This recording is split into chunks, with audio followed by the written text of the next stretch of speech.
Hello friends, welcome to UGC E-Pathshala. Myself Professor Mary Tahir, Department of Geography, Jamia Millia Islamia will now speak on definition, nature and scope of urban geography, which is part of the paper Urban Geography. This has been written by my dear colleague from the same department, Dr. Taruna Bansal. In this module, we are going to learn the following. Number 1, to define the urban geography, what we mean by it, to understand the nature and scope of urban geography, to understand the basic concept in urban geography, and finally, to know the relationship between behavioralism and urban centers. Now, we will begin with the introduction, a brief introduction.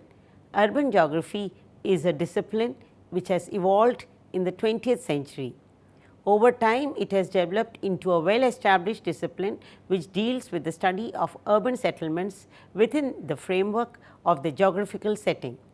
One can very well say that the scope of the subdiscipline constitutes the study of origin of urban settlements, their morphology and its development, their functions and all around their environs. With the increase of population and these settlements emerged as the magnets of economic, social and political developments, the discipline had gained importance in social sciences. The earlier urban geographers mainly concentrated on the physical aspects of the cities and their situation. The main emphasis was on the relationship that existed between the location and the structure of some particular cities and the surroundings. With time, the framework of urban geographers changed, and in the present time, two common approaches can be identified. The first one deals with cities as distinct phenomenon located on the surface of the earth. They usually study the distribution, size, function and growth rate of urban settlements along with the spatial interactions between different urban centers. The second viewpoint analyzes cities with respect to their morphology, that is the layout and build-up area and intensity of land use within the city. Within this framework, some writers have also started analyzing problems related to urban growth and development. Over a period of time, the scope of urban geography has extended and now basically includes the areal association of activities within urban places, the economic base of cities, pattern of distribution of the cities over the earth surface, distribution of different geographical phenomena within the city and spatial interactions of one city with another. In other words, it can be said that urban geography has a distinctive focus, with its primary concern being the study of association of activities within the urban areas, association of land use and other features. The main focus is on the interpretation of patterns and relationships among different cities as well as that between urban and non-urban areas. Various definitions have been given by different urban geographers to understand the nature and scope of urban geography. Few have been given below to understand how the scope and subject matter of urban geography has evolved over a period of time. Dickinson 1901 defines urban geography as the study of a city directing the neighboring region. He describes that the city behaves like a king in its hinterland, and according to Mayer 1951, urban geography is concerned with the study of the economic base of the cities with interpretation of the association between cities as man's habitat and economic activities within the cities and its hinterland. According to Harold Carter 1972, he is of the view that the geographer deals with the study of the uneven character of the earth's surface and the considerable proportion of population that resides in urban settlements and its inhabitants and the buildings together are of special interest to the urban geographer. Moreover, the problems faced by the city dwellers are of utmost importance while studying urban geography. According to Raymond Murphy 1966, he goes a step further and states that urban geographer always plays a dual role. Firstly, he examines cities in the context of location, characteristics, growth and the relationship with its hinterland, and secondly, discusses cities' morphology in terms of land use, social and cultural landscape, circulation patterns and also the components of the physical environment, as all these are in interrelation and interaction within the urban area. This clearly states, therefore, that the process of evolution of urban geography is quite complex. According to Waff 2000, he identifies 6 elements that form the basis of urban geography. These are: number 1, the built environment. According to him, the human environment is a relationship in an urban context, the social geography and social patterns in an urban context, city systems and functions which deals with the macro scale, the city systems and functions in micro scale. Then we go on to urban planning, policy and design. Now, whatever the case may be, the written literature clearly states that urban geography in recent years has become more of a combination of various approaches and considerations of the city. It has become interdisciplinary in nature rather than being compartmentalized within the structured geographical study. Now, next we go on to the next section that deals with the nature and scope of urban geography.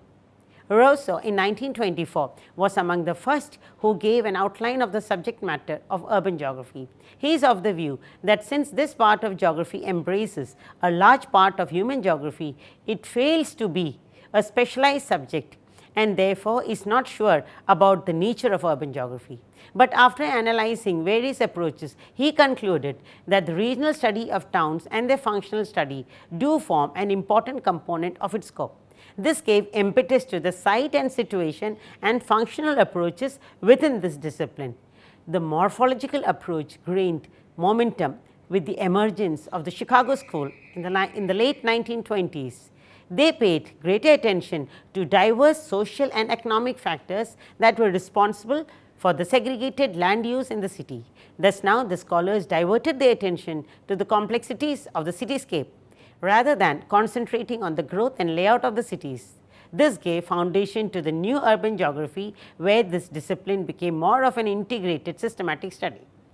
In the words of Dickinson, 1947, urban geography is not about planning, but is concerned with various factors which are inherent to the spatial and geographical structure of the city upon which planning should be based.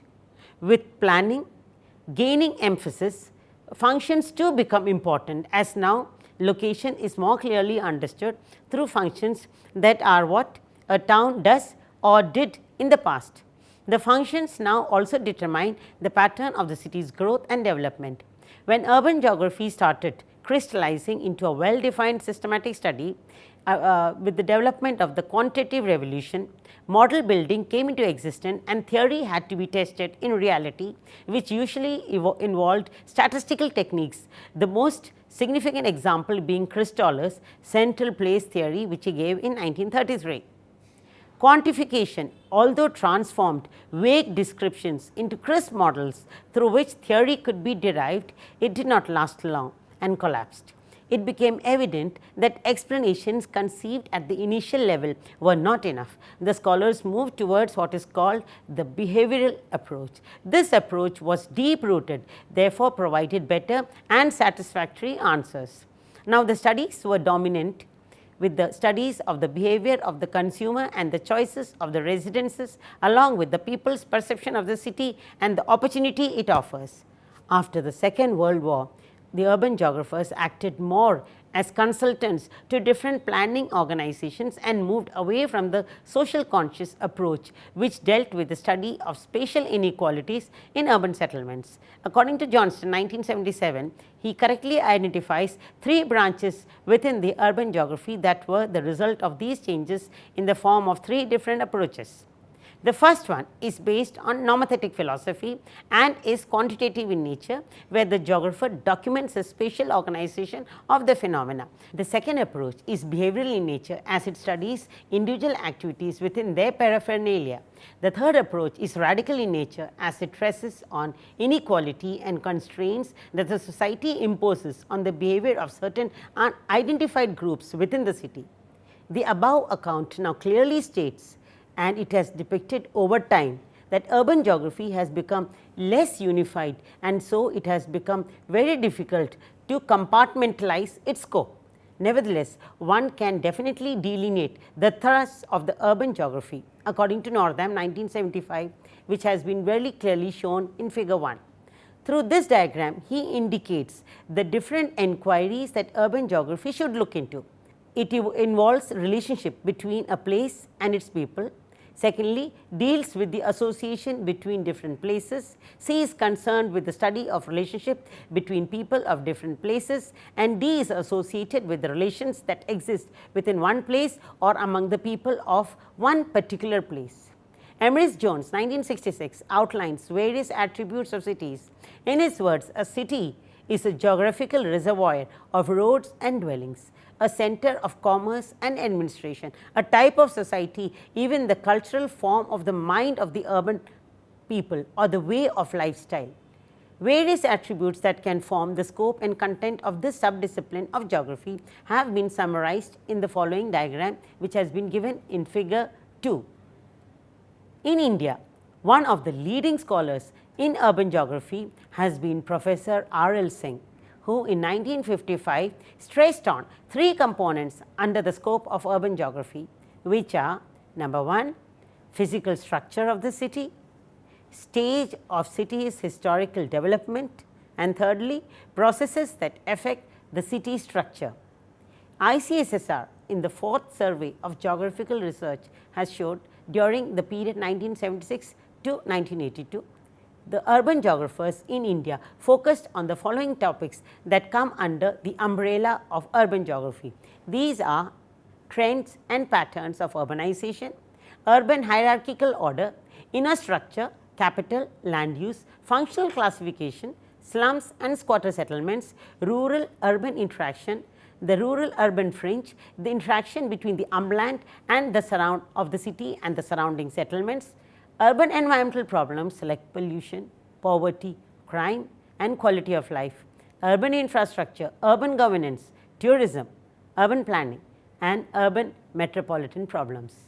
Now, next we go on to meaning of an urban place. What do we understand by it? The most important and immediate problem in deciding what urban is. It is different from its equivalent, that is the rural. In everyday life, we know that the difference between rural and urban is dependent on the function of that settlement, that is in the former the main function is agriculture, while in the latter the population by and large is engaged in non-agricultural activities. In spite of this basic and predominant difference, it is still difficult to define urban settlement, as the process of urbanization is dynamic in nature.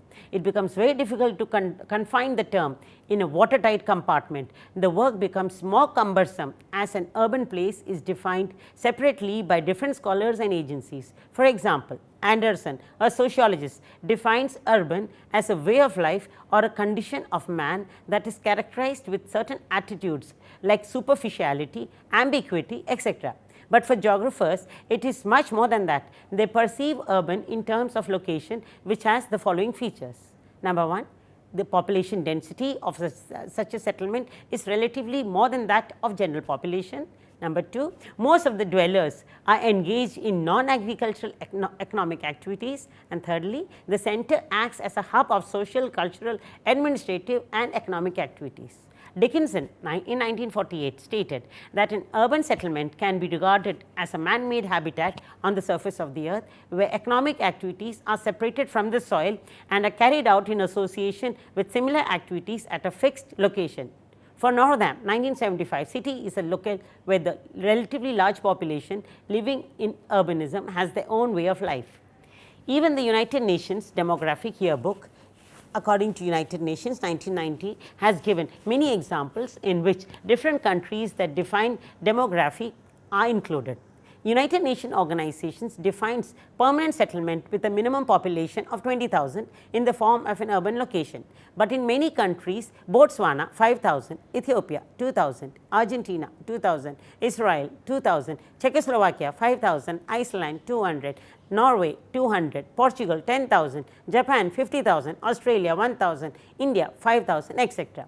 But the UN Demographic Yearbook concluded there is no point in the continuum form of large agglomeration to small clusters or scattered dwelling where urbanity disappears and rurality begins. The division between urban and rural population is necessarily arbitrary. The review of these definitions reveals that the following characteristics can be identified to define a place in the form of urban. These are: number 1, a place designated by the administrative status. Number 2, minimum population density, a concept of reconciliation or loose dealing settlement to join or exclude suburban areas, proportion of non-agricultural occupations and a functional character. In the case of our country, the census of 1981 has stated the following places as urban. Number 1, municipal, city board, cantonment board, notified town areas with a minimum population of 5,000. 75% of men of whom are engaged in non-agricultural activities and a minimum population density per square kilometer per person being 400 or 1000 square meters per person. Before accepting the meaning of urban and rural, two important facts should be kept in mind. One fact is that it is now impossible to identify the division line between rural and urban. Two have merged to spread in a way, and the scenario has been presented that neither has been fully cultivated nor is in fully with complete tertiary activities. Industrialization has been brought in large scale settlements which are large in numbers, where the center of settlement of agricultural population. Another problem is the concept of urban, which is not static and changes over time with space. The proportion of population engaged in agricultural activities is most effective measure.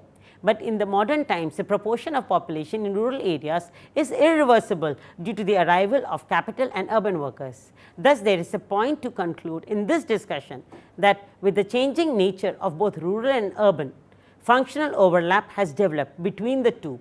So, the difference between urban and villages have actually lost its meaning in reality. Therefore, one needs to know the properties of a town, and to know this one has to understand the qualifications of a city.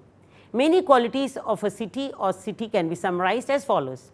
Town is a kind of a settlement which has much higher scope than a simple rural settlement. It does not represent the number of people in a very vast area, but it represents a stage of civilization that is very much different from expressing rural lifestyle from a rural area. The historical roots in cities and towns, according to Blasch, has mentioned that cities are especially near their origins, dependent upon their rituals, their surnames, their heroes around which the mythical halo is surrounded. Next, we have the towns and cities along the commerce and where early events have taken place, where for example, important locations such as Babylon, Athens, London, Paris, Delhi, etc. Now, next we go on to the next section, that is the basic concept in urban geography. To further understand the nature of urban geography, which became quite complex and hybrid by the latter half of the 20th century, certain basic concepts need to be explored. These have been discussed now in this section. Number 1, we have the site situation concept. According to Dickinson's approach to a city, which is a natural start, but with the passage of time, the natural situation of the city has been utilized by the resources that is available and the area's adaptability around the surrounding area. Its growth and expansion is sometimes spread to the natural site so that it can be beyond some recognition. There is little possibility of the development of the true urban geography in this context. The objective was limited and it was not possible to explain the complex economic work and social order. It was further emphasized that the application of the site and situation formula was meaningless, where there was no historical interest on the site because the situation was seen in the context of the routes and not the streams of the movement. Such examples dismiss the stereotype of site and situation. Next, we have the concept of ecology. During the two world wars, the concept of plant ecology came into being and influenced geographical events. Robert Park, 1925, through his book The City, emphasized that due to the increase in population in the city area, the ecological processes of the city have changed. Urban ecology affected relations with the surrounding areas of the city, and it had a deep impact on people and the environment. Several studies emphasize on the opportunities and constraints posed by the physical environment.